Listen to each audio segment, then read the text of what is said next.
any white person who was born, raised, and schooled in the United States of America, if you aren't a racist, you're a miracle.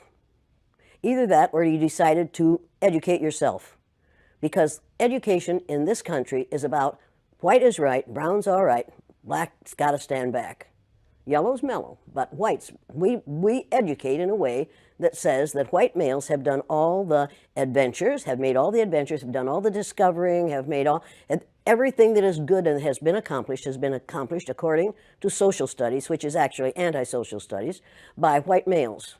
Well, I'm a third grade teacher in a country school in Riceville, Iowa, and I am here at the NAACP speaking because the day after Martin Luther King Jr. was killed by a society that hated him because he was going to change the economic situation in this country, I did an exercise in discrimination with my third grade classroom to let my little third graders, all white, all Christian children, find out how it feels to be something other than white in the United States of America. I split them according to the color of their eyes and treated those who had their own color eyes for the day the way we have traditionally treated blacks, Native Americans, Asians, all those Jews, all those who are different in appearance or in religion. And we learned more that day than I wanted to know. What did that study show you? Oh, it showed me a lot of things. Number one, it showed me that racism is a learned response. Nobody's born a bigot. You have to teach bigotry, and that's what we do in this country. I found out how it feels to be on the receiving end of racism because I'm blue-eyed, and the brown-eyed children were on the top in that first day. And I found out how it feels to be treated badly by people over whom you have power because of having the wrong color eyes. I found out how it feels to be subjected to unbelievable and unreal discrimination because of a physical characteristic over which I had no control. I thought I knew about racism. I thought I knew about child psychology. I knew nothing. All I knew was what I had learned in school. And what I had learned in school was not education. What I got in school wasn't education. It was indoctrination. I was taught how to be a good American citizen. And in this country, we think that the only Americans are the ones who live in the contiguous 48 states of the United States. Americans are everybody from the very north tip of Canada to the very southern tip of South America. But we, in our arrogance, say that we are the only Americans. If you're really going to keep this America to Americans, we don't dare build a wall on the southern border of the United States because those people, those brown-skinned people that are going to come across that border are Americans.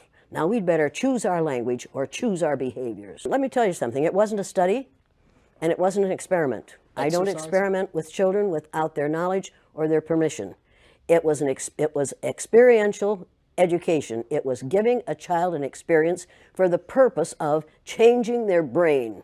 And that's exactly what it does every time I do it. Now, you conducted the same study, I'm sorry, not study. Exercise. Exercise with adults. Oh, yeah. Oh, yeah. And is it any different between the children and the adults? Adults get more violent. I've been hit several times by white males, angry white males. I've had a knife pulled on me. They ran me out of Uniontown, Pennsylvania at midnight one night, 3 carloads of blacks did, to get me out of town because the teachers that I put through the exercise in a very limited way were so angry that they called the superintendent in the afternoon and said, if you don't get that bitch out of town, we're going to kill her. Hello guys, welcome back to the channel. As you know, these are presented unique stories and yet another day of an informative, educative video that I want us to talk about. Now, this video features Jane Elliott, probably known as anti-racist educator, conducted the blue-eye brownout test, and it got a lot of resentment from people, and she was threatened for doing this and also for speaking out for black people. Well, I agree that Jane Elliott has received mixed feelings from the black community, as some black folks seeing him as a force of reckoning when we talk about things to do with racism, because she is an anti-racist educator. At the same time, we have a group of black folks who don't resonate with him because of reparation. At some point, she didn't support reparation. But all in all, as they say, better half a loaf than none. At least she's out there speaking for black people, in as much as she didn't support reparation. Long way from the effects of colonialism and racism and how these things happened to black folks in the United States. Now, in this interview, it is so revealing because she calls out white folks and says how their past is haunting them. And this is so revealing because when I'm trying to look at a picture and seeing it vividly, how today what white folks are going through, and the things that are happening to black folks are now happening to white folks because there is an economic shift, and even white folks are crying about high cost of living standards. They cannot afford food, and the food stamps that were taken from people. It also affected white folks and all these things that people used to enjoy, especially the privileges that white people used to enjoy. It is not there today. And I had a presentation that I prepared, but before that, I just want us to watch this video because it is important. First, I would like to give an introduction to Jane Elliott. Jane Elliott is an anti-racist educator who has long emphasized that the historical injustices committed by white people, particularly in the context of racism and oppression, continue to haunt them in various ways. She argues that white society, especially in the Western world, has never truly reckoned with its past, leading to a form of historical reckoning that manifests in guilt, denial, and increasing social tensions. This dirty past refers to centuries of enslavement, colonialism, segregation, and systemic discrimination that white societies have justified or ignored but can no longer escape. As a global awareness of racial injustices grows, white people are being forced to confront their ancestors' action and the structures that continue to benefit them at the expense of others. I want us to watch this video. As you know, these represent Tech Stories. If you're watching this video for the first time, I'd most definitely ask you to subscribe to the channel, join our membership, and really get to see what we can offer you. But until then, let's watch the video. I'll be back and we'll have a discussion about this. So they got me out of town. First time I've been scared. And the last time I've been scared. Because I found out that day that they could kill me, but they couldn't kill the idea. Victor Hugo said, "No force on earth can stop an idea whose time has come." The idea of one race, the human race, is an idea whose time has come. We are not going to be able to stop it no matter what they do. They can elect Trump after Trump after Trump, and that will not stop the idea that there's only one race on the face of the earth. It's the human race, and we are all members of it. You and I are cousins. Now, if you don't like being my cousin, that's too bad for you. But we are all in the same family. We are members of the family of man. You say that all whites are racist. Can you expound on that, please? Any white person who was born, raised, and schooled in the United States of America, if you aren't a racist, you're a miracle. Either that or you decided to educate yourself. Because education in this country is about white is right, brown's all right, black's got to stand back. Yellow's mellow, but whites, we educate in a way that says that white males have done all the adventures, have made all the adventures, have done all the discovering, have made everything that is good and has been accomplished according to social studies, which is actually anti-social studies, by white males. It's a lie. But we do that in order to maintain the myth of white superiority. The myth of race has to be maintained at all costs in this country. Because if white people have to give up the color of their skin as being something that makes them perfect, what do they have left? If we start teaching the truth about history, if we start teaching about Nile Valley contributions to civilization, it will totally change the way we conduct ourselves in the classroom. It will have to. Columbus didn't discover America. You can't discover a place where people are already living. But we celebrate that every October. It's a lie. We need to get over, we need to stop telling the myths and start telling the truth. So when you tell people that they're racist, and it must have some kind of effect because most people will say, I'm not racist. I'm not a racist. Why, some of my best friends are black. Right. Yeah, and then you say, name one. Or this one, I don't see color. And when some woman says to me, I don't see color, I say, I knew that. If you saw color, you wouldn't dye your hair that way. Or I say, if you saw color, you wouldn't wear that shirt with those pants. I believe that you don't see color. It's an attempt to deny skin color. And it's an attempt to deny what's wrong with seeing the color of my skin. Is it all right for you to see me kind of pink? That's okay for me. I don't mind. And I suspect that you don't mind being seen the color you are. You have a right to be what you are. And until people in this country and people in this world get it into their heads that the first modern human beings that evolved on this earth were black women. They evolved in sub-Saharan Africa about 280,000 years ago, and every human being on the face of the earth today has the memory of those black women's genetic structure in their genes. Now, we don't want to admit that, but that's the way it is.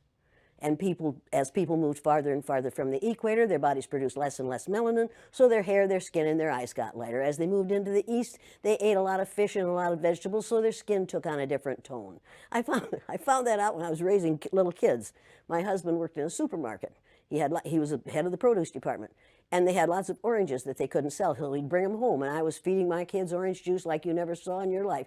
They began to have an orange cast to their skin. I thought they had a liver problem. So I took him to the doctor, and she said, "What are you feeding these kids?" I said, "Well, lots of orange juice." She said, "Stop it if you want them to stop being orange." Now, if you think that skin color isn't anything other than the body's natural reaction to the natural environment, get over it. So, if all white people are racist, according to you, can they be reprogrammed? Well, of course they can. Of course they can. Of How? course they can be. It's called education. I'm an educator. The word educator comes from the root duc dus, which means lead, the prefix e, which means out, the suffix ate, which means the act of, and the suffix or, which means one who does. An educator is one who is engaged in the act of leading people out of ignorance. Now, I know you can change them. The second year I did the blue-eyed, brown-eyed exercise in my classroom, it was filmed by the Canadian Broadcasting Corporation. They gave me a copy of that film. I showed it to my father. My father was about 59 years old at the time. He's been a farmer all his life. He raised six kids, lost one, raised six. Watch that film as a 59-year-old man. When it was over, he stood up, and with tears in his eyes, he took his red handkerchief out of the back pocket of his overalls, his bib overalls, and said, "I wish somebody had taught me that when I was 9 years old." Nobody had dare say to me, "This doesn't work. This is too harsh. This isn't necessary. You can't teach an old dog new tricks," because they're wrong. You can teach an old dog new tricks. You can teach people to give up the myth of racism. Somebody taught the Greeks to give up the myth that the sun was a god in a golden chariot that went across the sky every morning. They believed that for hundreds of years. We have believed the myth of 3 or 4 races, different races in this country, for long enough. We often hear about reverse racism now. There's no such thing as reverse racism. There's no such thing as reverse racism. You can only be a racist if you have the power to institutionalize what you're doing to people who are different from you. What we're calling reverse racism is natural reaction to being treated unfairly on the basis of somebody else's ignorance. Now, don't ever let anybody say to you or about anyone around you that people don't like that person because of the color of their skin. That isn't the reason white people don't like people of color. They don't like people of color because they don't understand about skin color. And they don't understand that we all are descendants of somebody who looked like your mother. That's deep. You don't really want to get me started on this because I do want to get you started. I'm really angry about how we are miseducating the American mind. And what I like the most about what you're doing in your exercises is that you come in with a very direct attitude. You even call yourself the B word. Well, but you see, the B word for me is the one that's most often used to refer to me. It used to bother me a lot. For me, the B word is an acronym for being in total control, honey. So you want to call me that? It'll prove to me that you're out of control. And then I'll whip out my little Lorena Bobbitt fruit knife and take care of it for you. Go on. So is it necessary to strip away all of a white person's power, like in your exercises, in order for them to see the light? Or is there another way It's necessary to do what we do in offices and in the military and in schools and colleges and in hospitals and in community groups all the time. What we do is we become our parent ego. We go into our parent ego state, and that forces all those we're working with into their child ego state. And if you watch our present so-called president, He spends most of his time either in his child or his parent ego state. He never gets into his adult ego state unless he's reading off the teleprompter. And he is such a poor reader that oftentimes he makes mistakes, and then he is instantly in his child ego state right in front of your very eyes. It's absolutely fascinating to watch it happen.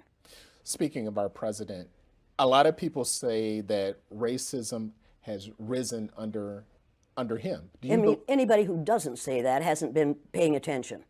It absolutely has. I'm getting more hate mail now than I have gotten for years. The kinds of things that are being said in this country today are things that he has said for the last 2 years. He has said them publicly, and he got elected because he said them publicly. We have a group of people in the United States of America who were in response to 8 years of a black man in the White House and the possibility that they might have from 4 to 8 years of a woman in the White House, will elect anything that walks and can chew gum at the same time. This last election, as far as I'm concerned, was a direct response to having a black man in the White House for 8 years. And it's time to change the White House to the President's house. This is ridiculous to call the place where the President of the United States lives the White House. It sends the wrong message. It says, I remember when Richard Nixon said to a group of reporters, "I'm trying to save the White House for you white people." That says it all. And at that moment I thought, well, wait a minute. Now this is something that has to be changed, and it has to be changed. Nothing can stop an idea whose time has come. It's time to change the name of the White House to the President's house or the President's residence, which has a nice ring to it, don't you think? Okay, let's just say that Donald Trump, President Trump, is trying to bring the country together like he said he would do. Wait a second, he's trying to bring the country together. How would he go about doing that? Resign. If he really wants to bring the country together, all he has to do is resign and take his, with him? The second in command, the vice president. That would bring the country together. But right now, the only way he can bring the country together is put somebody else in the president's office. He does not know how to be a president. He does not know what legislation is about. He does not know how to do this job. He didn't intend to get this job. And had it not been for the Electoral College, he wouldn't have this job. Mrs. Clinton won the popular vote. The only reason we have this person as the President of the United States right now is because the members of the Electoral College didn't do what that Electoral College was designed to do. Thomas Jefferson designed that to make sure that no one who was unfit for that office would ever be elected President of the United States. The Electoral College last year absolutely defeated that. With the state of the country being what it is right now, there's a lot of conversations taking place about, let's have a conversation about race.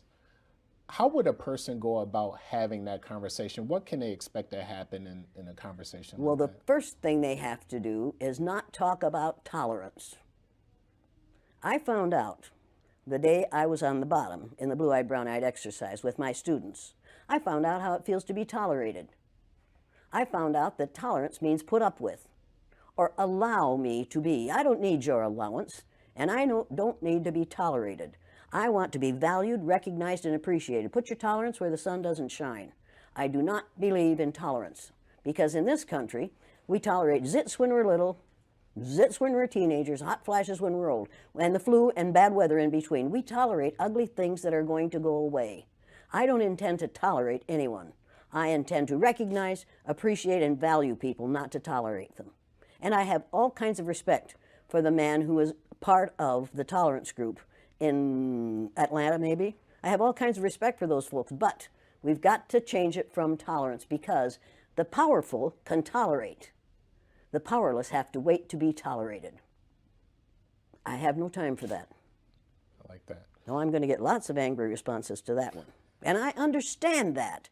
But I'm reading a book right now. Everybody needs to read this book. It's called, everybody has to read this. Everybody that's watching this has to read this book on tyranny. 20 things that we've learned over the last 100 years in this country that have put us in the position we're in now and what we can do about it. Everybody has to read this book. They should read this book first, and then they should read The Myth of Race by Robert Wald Sussman. And once you've read The Myth of Race, you will never, ever again go along with the idea that there are 3 or 4 or 5 different races. It was a lie made up by the people who ran the Spanish Inquisition.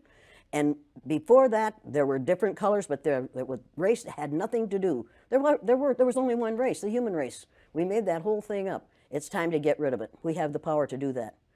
This country got ready for World War II in about 6 months. And you're telling me that we can't destroy racism? White people created racism. Anything you create, you can destroy. God created human beings, the human race, and they started out black women. White people created racism. Human beings created racism. It's time to get over it. Can we go back 1 second? Sure you can. You criticized President Trump. Did I? One thing that a lot of people have criticized former President Obama on was not speaking out on race enough. Do you think he failed in that? What if he had spoken out enough on race? Imagine what would have happened to him. The man is still alive. Do you remember Dr. Martin Luther King Jr.? Do you remember Malcolm X? Do you remember all those people have been killed not because of the color of their skin, but because of the fear of white people that someone who isn't white is going to look better, sound better, act better, do better than they do? Mr. Obama was the president of all of us. He wasn't just the president of black people. He was the president of all of us. The man who's there now is and claims to be the president of the people who look like him. When he says, make America great again, what he's really saying is, make America hate again. Human rights activist Jane Elliott. Today, most urban sectors, especially Milwaukee, remains hyper-segregated. Why is it taking so long, or why doesn't it seem like we can move the button on diversity in neighborhoods? Because the people who have the power in this country are the people who have the money. And the people who have the money are going to decide where people live. You need to realize that there are more children attending segregated schools in the United States today than there were previous to Brown versus Board of Education. And that's a fact. You need to realize that it is not the intent of white people to let this situation change in favor of anyone but themselves. And right now, white people are really frightened. If you don't understand the destruction of Planned Parenthood offices, and you don't understand the wall that we're going to build on the southern border of the United States, you haven't read the book, The Birth Dearth by Ben Wattenberg. Ben Wattenberg was a brilliant Jewish man who was a member of the American Enterprise Institute. And he wrote a book, the first paragraph of which says, the main problem confronting the United States today is there aren't enough white babies being born in this country. He was an advisor to presidents of the United States. He wrote the book in 1987. He says if we don't change this and change it rapidly, white people will lose their numerical majority in this country, and this will no longer be a white man's land. Now, I'm not misrepresenting this. I'm telling you exactly, almost exactly what he says. He says there are 3 things we can do to solve this. Number 1, we could pay women to have babies, as they have been doing in Western European nations for years. Then he says, and these are his words, not mine, unfortunately, we would have to pay women of all colors to have babies, so we don't want to do that. He says the second thing we could do is increase the number of legal immigrants that are allowed into this country every year. Then once again he says, unfortunately, the vast majority of those wanting to come to this country today are people of color, so we don't want to do that. The third thing he says, and women had better pay attention to this, 60% of the fetuses that are aborted every year are white. If we could keep that 60% alive, that would solve our birth dearth. Does that sound like racism to you? And if it doesn't, I want to know why it doesn't. If it doesn't, you don't understand what racism is. And I think it does. When we close Planned Parenthood clinics because we think they're there only for abortion, we need to take another look. They are used for many, many, many things, and many women need the things that they can get from Planned Parenthood clinics. But we are willing to do away with all that good to avoid allowing white women to have control of their own bodies. Now, nobody had better tell one of my daughters or granddaughters what they can do with their body. You haven't that right. Now, it would be interesting if we were as concerned about sperm cells, wouldn't it? I mean, we could take a whole lot of fun out of you boys' lives. Right. A lot of people don't understand the trauma associated with race and racism. Can you talk a little bit about the trauma associated with? The trauma associated with it, one of the main traumas is it tells white people that they are superior because of the lack of melanin in their skin. And then they find out suddenly that we've got a black president. That's traumatic. That's where the trauma is. Living a lie, finding out the truth is traumatic. Finding out now, recently, that within 30 years, white people will be in the numerical minority in this country is going to be traumatic. And that's the reason we have to solve this problem, and we have to solve it now. I will ask folks tonight, how many of you black folks want to get even with all white people? And that's what white people are quite certain blacks are going to want to do, is get even with all white people. And nobody will raise their hand. And then I'll say, how many of you want to get even with one or two?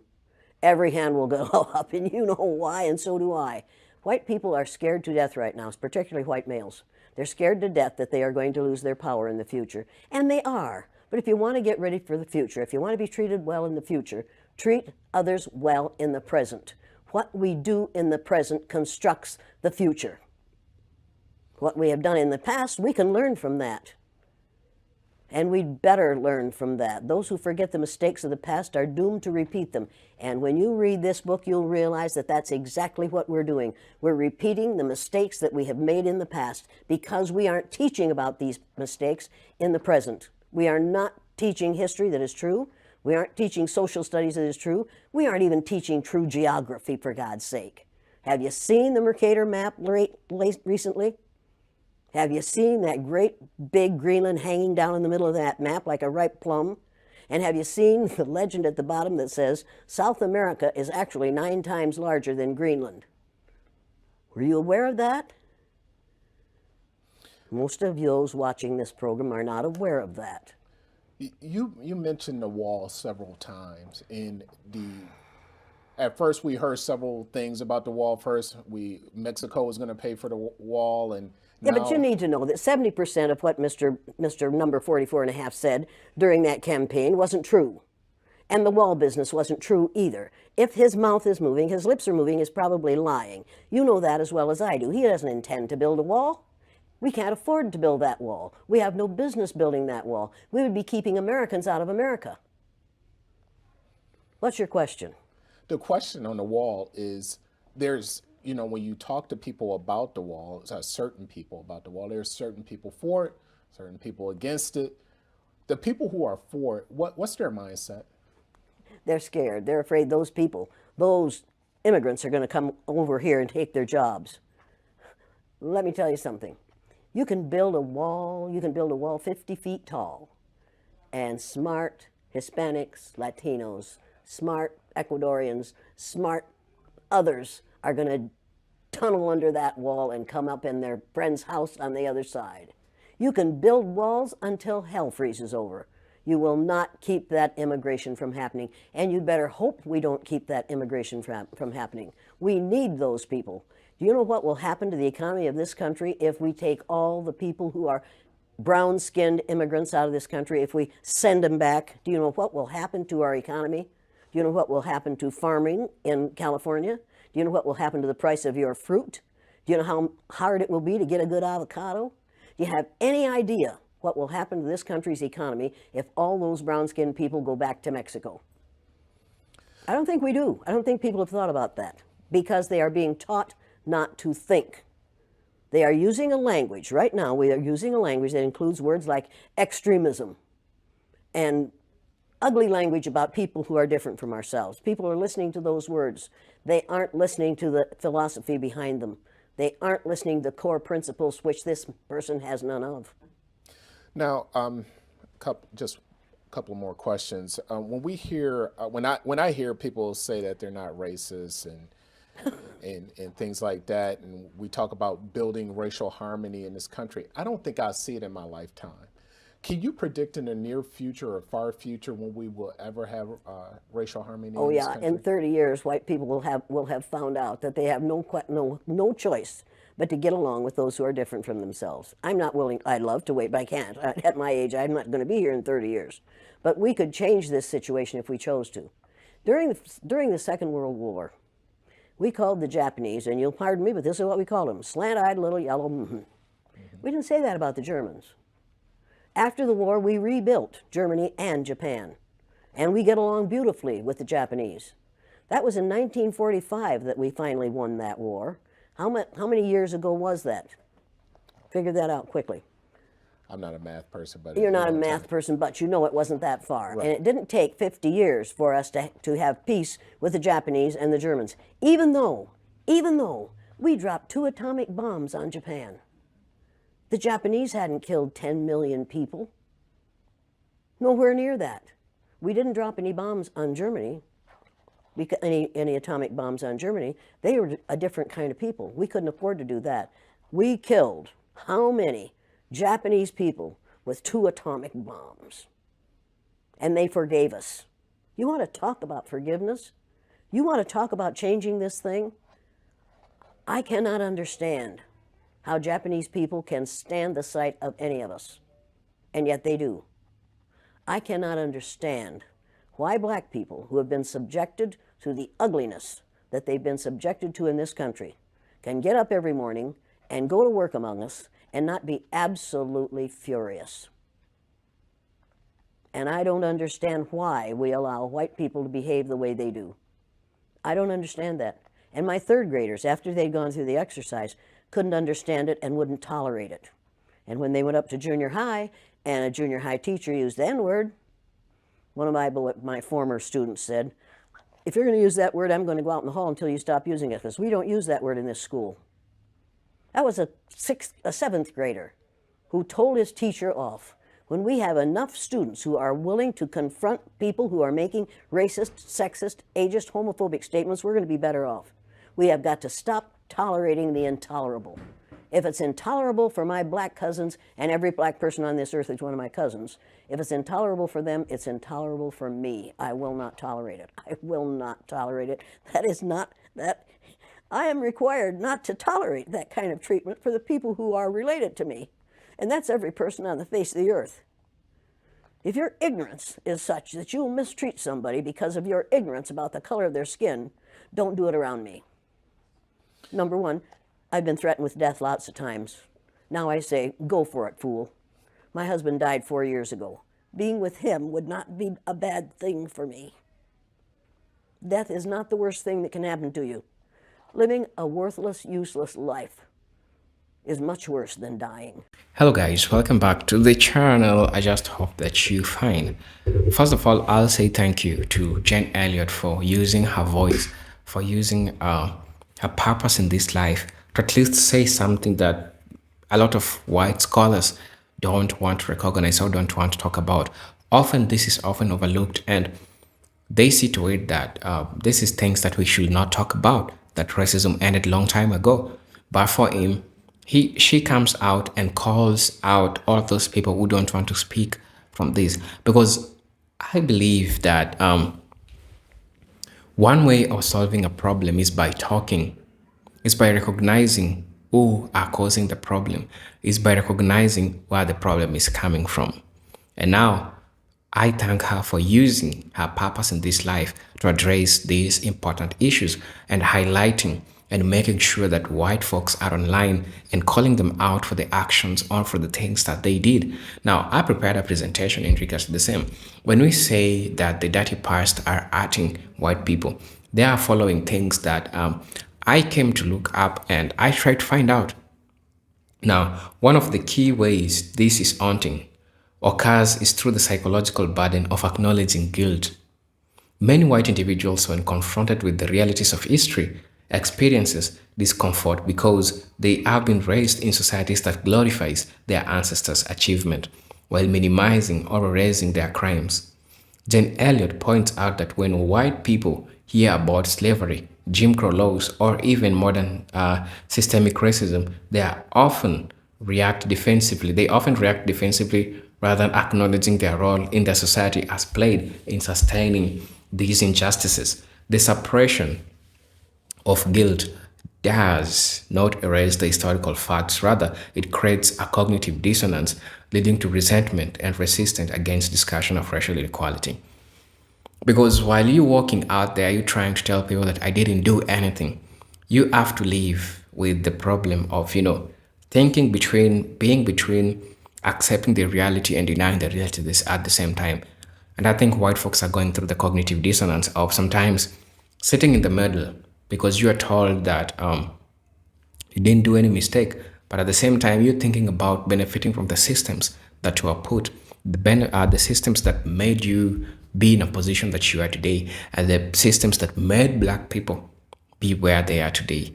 So there is a guilt, of course. If you are a rational person, you'll get to understand the way these people benefited from the slave labor that black folks gave them. And it is so sad that we always have to come back to this. We always have to remind them to this.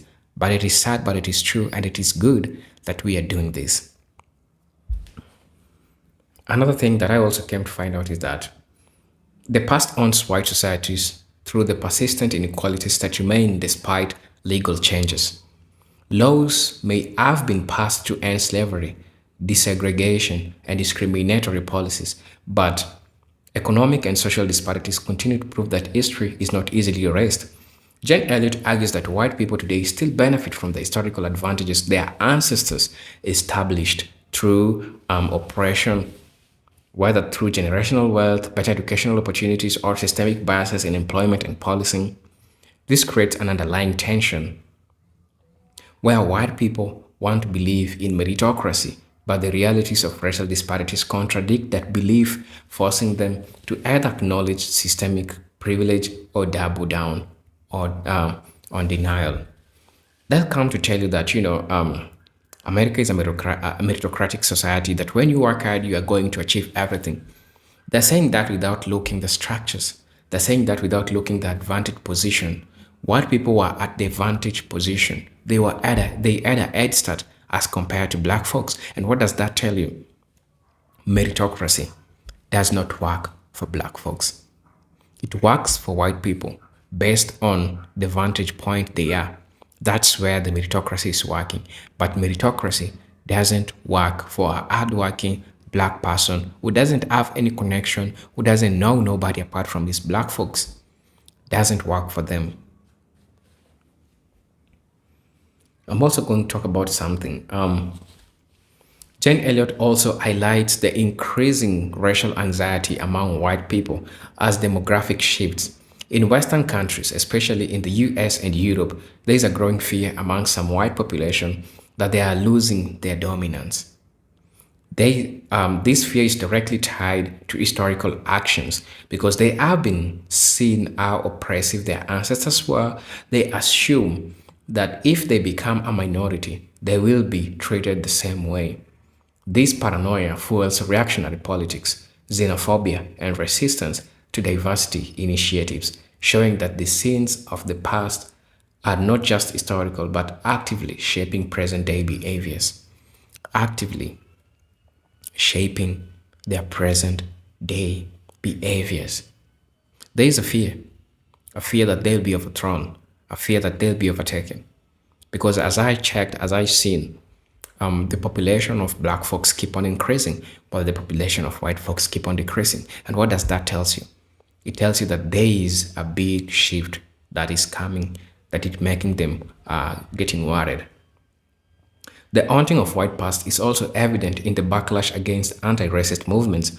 Every time a movement like Black Lives Matter or discussion about reparations arise, many white individuals respond with hostility rather than engagement. Jane Elliott argues that this is because these movements force them to confront an uncomfortable truth, that the systems they uphold were built on injustice, rather than deal with the weight of historical accountability.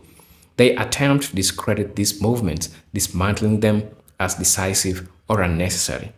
However, history continues to push forward, forcing these discussions back into mainstream consciousness, no matter how much resistance they face.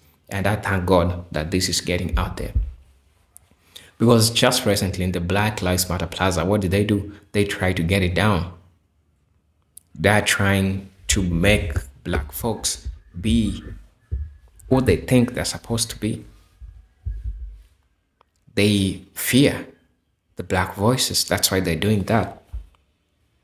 I'm also going to be talking about educational systems or educational institutions also play a role in haunting by erasing or sanitizing history. Many Western history books downplay the horrors of colonialism and slavery, portraying them as unfortunate but necessary steps towards progress. Jane Elliott criticizes this whitewashing because it allows a new generation of white people to remain ignorant of the true extent of their history, making them ill prepared to engage in a meaningful discussion about race. However, with access to global information through social media, many young people are learning through the truth outside school, leading to an ideological clash between those who accept historical responsibility and those who wish to maintain the sanitized narrative.